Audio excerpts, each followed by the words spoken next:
அதை அப்படியே அசைச்சு வெளியே எடுக்க ஆரம்பித்து இன்னொரு கையால் தாத்தியா பாட்டியலோட கழுத்தை அப்படியே பிடிச்சிக்கிட்டாரு.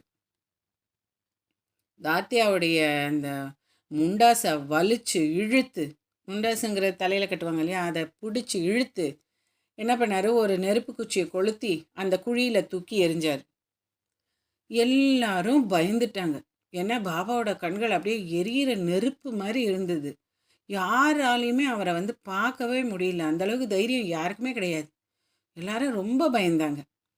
அப்போ தன்னோட பையில இருந்து ஒரு ரூபாயை எடுத்து அதை ஒரு நைவேத்தியம் மாதிரி அந்த இடத்துல விட்டு எறிஞ்சார்.